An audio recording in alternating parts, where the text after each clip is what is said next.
ribuan tahun yang lalu Tuhan sudah berfirman, tidak baik jika manusia itu seorang diri saja. Itulah sebabnya Dia menjadikan seorang penolong yang sepadan. Dan hari ini penolong yang sepadan itu telah Tuhan siapkan bagi saudara kita Wandi.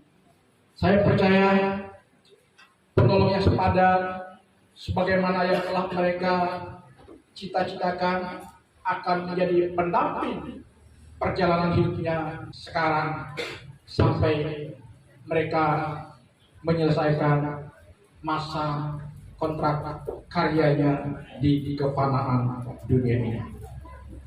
Karena itu hari ini mari kita sama-sama berdoa agar pasangan pengantin benar-benar dapat menjadi pasangan yang ideal, pasangan yang rukun, pasangan yang berbahagia, pasangan yang diberkati oleh Tuhan. Namun Bapak Ibu Saudara, perlu kita ketahui bahwa untuk menciptakan sebuah rumah tangga yang rukun, yang ideal, yang damai, yang bahagia, yang diberkati oleh Tuhan, sebagaimana impian setiap kita, itu tidaklah gampang dan tidaklah mudah. Perlu sebuah perjuangan bersama untuk mewujudkan mimpi sebuah pernikahan, sebuah rumah tangga yang kita cita-citakan.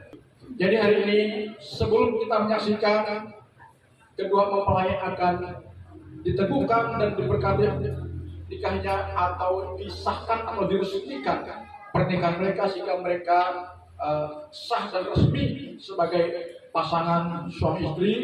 Tapi sebelumnya saya akan menyampaikan bekal untuk mereka. Ya, sekalipun sudah pernah saya sampaikan melalui bimbingan pranikah, tetapi hari ini perlu lagi saya sampaikan baik kepada kedua mempelai maupun kepada kita yang hadir hari ini, baik yang sudah berkeluarga maupun yang sedang akan berkeluarga. Pesan Tuhan ini semua berlaku untuk kita. Ya, singkat cerita, saya akan mulai, Bapak Ibu Saudara. Kalau kita lihat di dalam Matius pasal 7 ayat 24 yang saya baca, saya hafal ayat ini yang kira-kira berbunyi demikian, ya.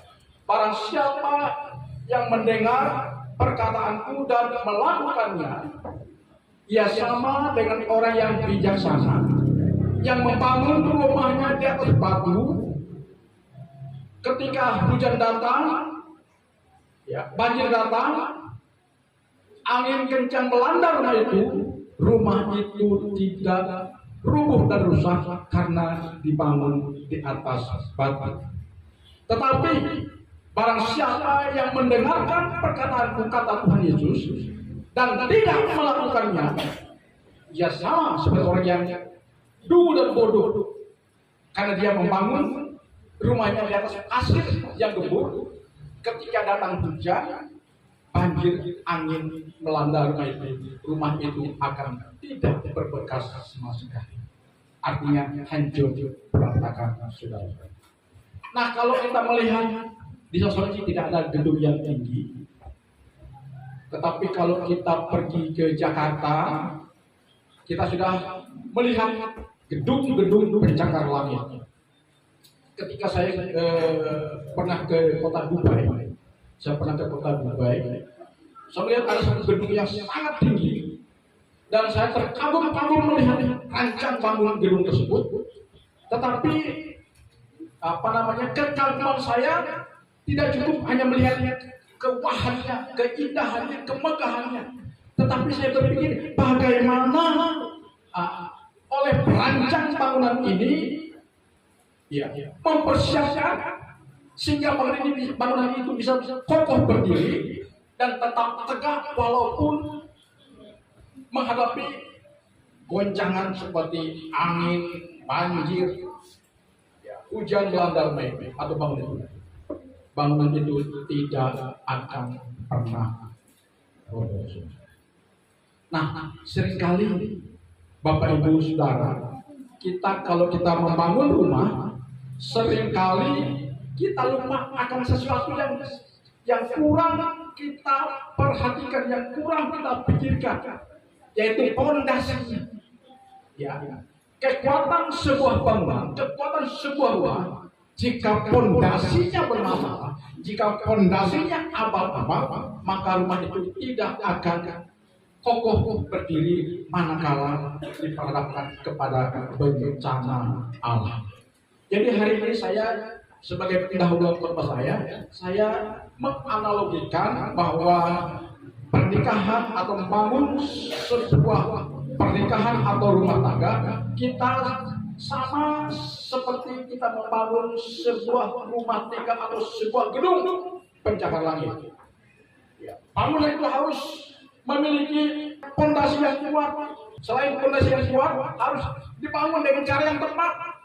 Membangun hidup pernikahan sama dengan membangun sebuah rumah. Artinya, membangun sebuah pernikahan atau rumah tangga tidak selesai dalam satu hari.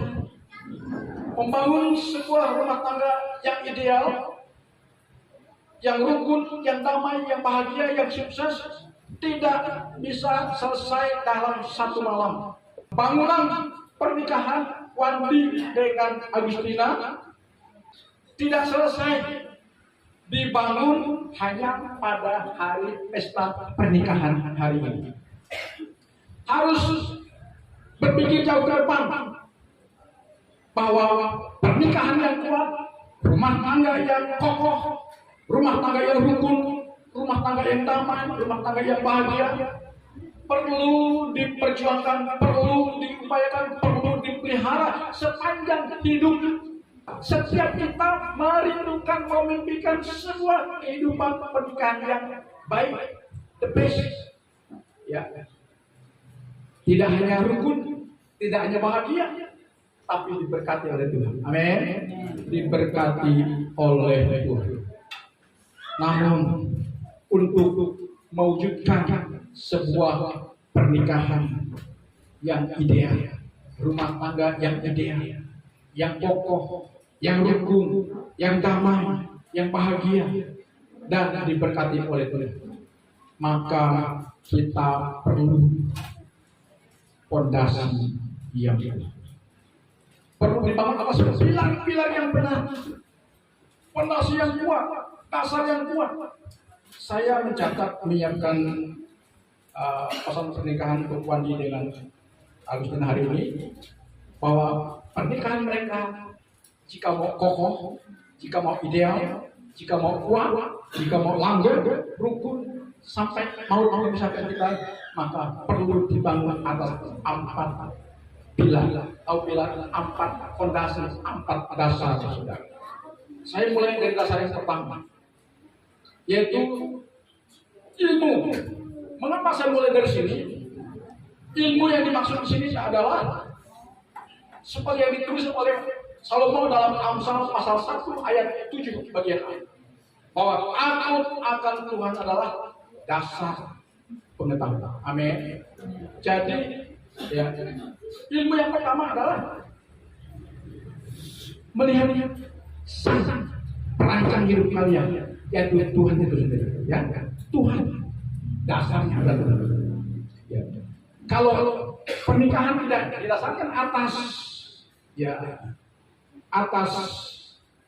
iman, nanti saya akan singgung, atas keyakinan kita kepada Tuhan, pernikahan kita akan menjadi pernikahan yang akan diwarnai oleh hara dunia yang kebanyakan tidak menyenangkan, tidak membahagiakan. Jadi perlu ilmu, yaitu takut akan Tuhan. Katakan amin. Artinya takut akan Tuhan, sebagaimana yang Salomo sudah sampaikan kepada kita, bahwa takut akan Tuhan permulaan pengetahuan. Ya. Jadi ini berdasar jika kita sudah mengetahui, kita sudah koneksi dengan Tuhan, kita menjadikan Tuhan sebagai satu-satunya pribadi yang sanggup menuntun pernikahan kita.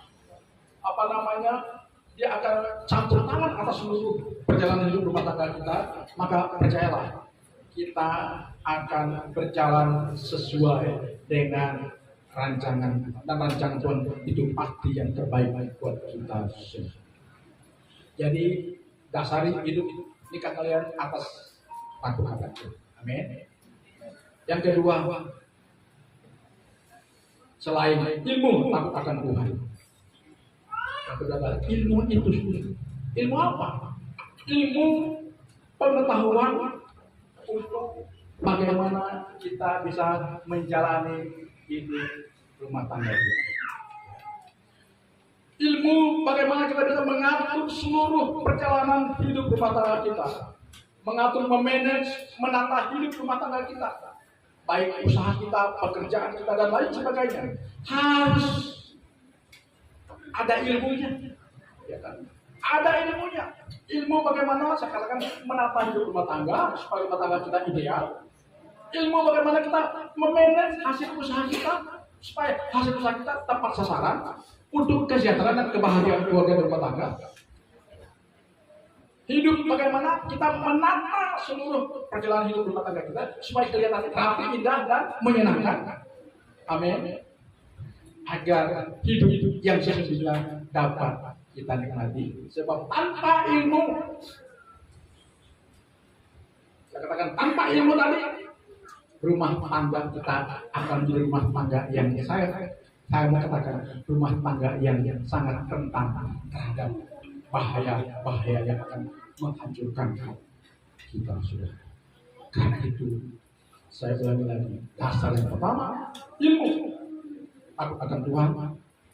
Yang kedua adalah ilmu, yaitu bagaimana kita mengatur, menata, memanage hidup kita supaya hidup rumah tangga kita sesuai dengan mimpi atau harapan.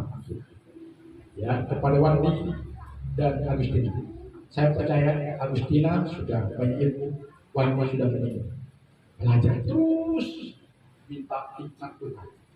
Percayalah, pernikahan kalian bukan lagi kalian jalani dengan kekuatan kalian, tapi ada kuasa pemberdayaan Tuhan yang akan terus menuntun mengarahkan kalian sehingga rumah tangga kalian akan menjadi rumah tangga yang ideal sesuai dengan harapan dan cita-cita kalian.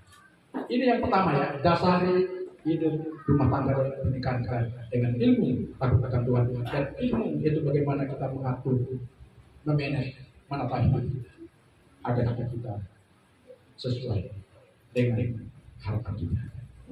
Ya. Yang kedua, fondasi yang kedua adalah iman. Ya.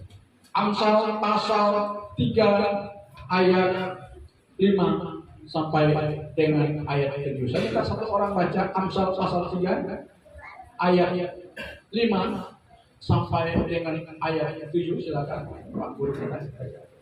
Percayalah pada Tuhan dengan segenap hatimu. Janganlah bersandar kepada pengertianmu sendiri. Akuilah Dia dalam segala lakumu, maka Ia akan meluruskan jalanmu. Janganlah engkau menganggap dirimu sendiri bijak. Takutlah akan Tuhan dan jauhilah kejahatan. Terima kasih. Fondasi yang kedua adalah fondasi iman, yaitu percayalah kepada Tuhan dengan segenap hatimu dan jangan bersandar kepada kekuatanmu sendiri. Jadi iman berarti mempercayai Tuhan. Iman berarti melibatkan Tuhan. Iman berarti menjadikan Tuhan andalan hidup kita, pengarah hidup kita sebagai mentor hidup kita. Sebab tanpa keberimanan kita kepada Tuhan, kita tidak mungkin menjadikan Tuhan itu andalan hidup kita. Tanpa keberimanan kita kepada Tuhan, tidak mungkin kita bisa mempercayakan Tuhan dalam seluruh perjalanan hidup kita. Dan tanpa keberimanan kita kepada Tuhan Yesus, tidak mungkin kita menjadikan Tuhan sebagai mentor kita. Tidak mungkin. Karena itu kepada Wandi dengan Agustina, dasari hidup nikah kalian berdasarkan iman kepada Tuhan dengan apa tadi, mempercayai percayalah kepada Tuhan dengan segenap hati, bukan setengah, bukan seperempat, tapi segenap hati kita, seluruh hidup kita. Ya. Jadi jika kita sudah mendasari hidup pernikahan kita, rumah tangga kita dengan iman, berarti kita sudah bersedia menerima otoritas firman Tuhan untuk menjadi pedoman dan tuntunan dalam hidup kita. Seperti tadi saya sudah sebutkan. Jadi dengan iman saya percaya hidup nikah kita khusus kepada Wandi dengan Agustina niscaya akan terarah. Amin. Niscaya akan terarah. Karena hari-hari ini ada banyak rumah tangga yang tidak terarah. Sehingga banyak rumah tangga yang berlubuk sana berlubuk sini. Kenapa? Mereka tidak punya mentor, mereka tidak punya pendamping, mereka tidak punya pengarah. Yang mengarah hidup mereka adalah pengaruh dunia. Karena itu hari ini kepada Wandi dan Agustina perlu diberikan Tuhan sebagai pengarah hidup rumah tangga. Amin. Niscaya hidup rumah tangga akan terarah. Jika hidup rumah tangga dan pernikahan kita terarah sesuai dengan tuntunan Tuhan, pasti hidup pernikahan kita akan ideal dan akan mengindahkan. Amin. Kalau hidup rumah tangga kita sudah indah, menyenangkan, membahagiakan, rukun dan damai, niscaya saya katakan kita tidak bisa lagi terlalu berpikir berkat Tuhan. Tuhan akan perintahkan berkatnya kepada kita. Amin. Banyak orang berdoa berkat, tapi sang pemberi berkat, sang sumber berkat di belakang dikesampingkan. Padahal jelas dalam Mazmur 133 mengatakan, jika kamu duduk rukun dan damai bahagia, maka Tuhan katakan, aku akan perintahkan berkatku kepadamu, yaitu berkat kehidupan. Jadi dasar yang kedua kepada Wandi dengan Agustina, dasari hidup pernikahan dan rumah tangga kalian keimanan kepada Tuhan. Amin. Dengan kebersediaan kalian berdua menjadikan Tuhan itu sebagai andalan, mentor, pengarah hidup nikah kalian. Niscaya hidup nikah kalian akan menyenangkan. Ini fondasi yang kedua. Fondasi yang ketiga adalah cinta kasih sayang.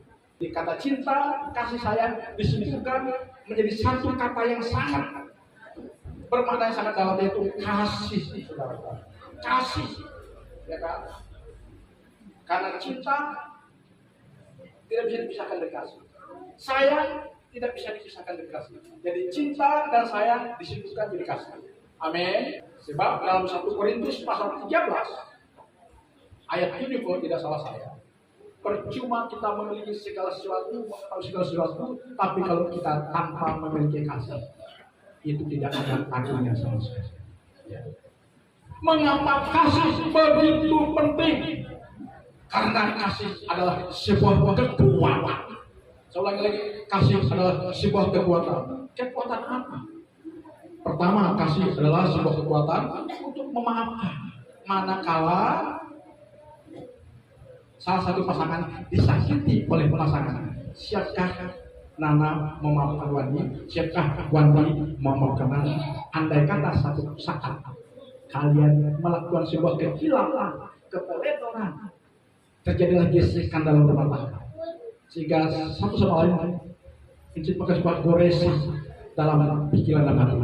Nah, bagaimana kita bisa menghindari itu supaya tidak menjadi sebuah perhara yang berpanjang? Caranya adalah dengan menerapkan kasih. Amin. Kasih adalah sebuah kekuatan untuk bisa memaafkan manakala disakiti. Katakan amin. Ada banyak rumah tangga yang tidak bahagia karena tidak memiliki kasih. Ketika salah satu pasangannya merobek, menyakiti hatinya, dia simpan dalam-dalam, dia renungkan dalam-dalam, dia hayati dalam-dalam. Ya kan? sedikit ada payung keluar lagi, ya kan? Rasa sakit. Kenapa? Karena tidak bersedia. Jadi manakala salah satu pasangan kita menyakiti kita, ya, cara untuk kita bisa mengobati dan kita mengalahkan rasa sakit tadi adalah dengan kebersediaan kita memaafkan. Amin. Jangan tabu memaafkan, jangan gengsi memaafkan. Amin. Kemudian kekuatan kasih yang kedua adalah kekuatan yang selalu bisa tersenyum walau dikecewakan. Tidak ada pasangan kita yang sempurna selalu mata kita. Selalu dia akan mengecewakan kita. Ya, pasti. Tapi bagaimana kita menyikapi itu? Jika kita memiliki kasih, maka walaupun kita dikecewakan oleh pasangan kita tetap tersenyum. Amin. Haleluya. Halo, bapak-bapak, ibu-ibu yang sudah menikah. Ada enggak yang dekat pasangannya? Ya. Mari hari ini tata hidup pernikahan kita dengan baik, dengan berdasarkan kekuatan kasih. Walaupun kita disakiti, kita bisa memaafkan. Walaupun kita dikecewakan, kita masih bisa tersenyum. Kekuatan kasih yang ketiga adalah walau dikasari tetap bisa lemah lembut. Tetap lemah lembut. Ya, andai kata pasangan, Bapak yang begini. Dia begitu lemah, ya kan? Biasa lah, kan? Gak usah marah-marah lah, kan gitu ya. Oh dia sudah ngotot-ngotot, lalu kita juga ngotot, apa yang terjadi? Rambut kulit, ya, kayak India dengan Pakistan. Tapi kalau salah satu mengalah, lemah lembut, cuma lihat mukamu kalau marah jelek kan gitu ya kan? Seperti saya marah kan, ya. Jadi meski dikasari, tetap berlaku lemah lembut, itulah kekuatan kasih. Jadi kasih dan cinta adalah sumber kekuatan sejati bagi orang yang memiliki.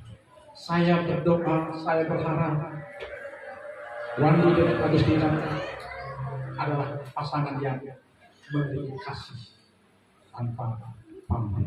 Haleluya, haleluya. Jadi kenapa kita perlu mendasari hidup pernikahan kita dengan kasih? Karena kasih sanggup menjadikan kita berjalan yang indah, indah dalam pemandangan Tuhan, indah dalam pemandangan manusia. Haleluya. Kalau rumah tangga itu penuh dengan kasih, maka aura kasih itu akan kecipratan kepada tetangga, kepada yang ada di kanan, kepada yang ada di kiri, kepada yang ada di depan. Ya, jika kasih itu benar-benar kita miliki, kasih itu akan terasa, akan berdampak kepada orang-orang yang ada di sini.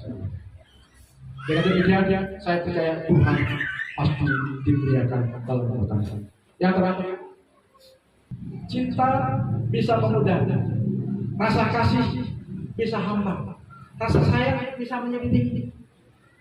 Ini musuh dalam pernikahan, ini musuh dalam rumah tangga. Banyak pasangan suami istri yang menjadi dingin, tidak ada lagi setrumnya ketika bersentuhan, bahaya. Jadi bagaimana jika ini memudar, jika kasih memudar, jika cinta memudar, jika sayang juga menjadi hamba, bagaimana kita menyikapinya supaya rumah tangga kita tetap bertahan sampai maut memisahkan kita? Fondasi yang apa adalah komitmen.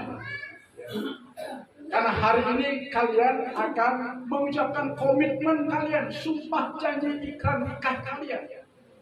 Yang harus kalian pertahankan, yang harus kalian pegang dengan komitmen yang kuat. Amin. Komitmen. Apa itu komitmen? Janji. atau perjanjian, atau keterikatan, atau sumpah untuk melakukan sesuatu. Komitmen juga berbicara tentang memegang teguh dan memenuhi, mentaati, melakukan yang telah kita ikrarkan dan yang telah kita janjikan bersama. Ya.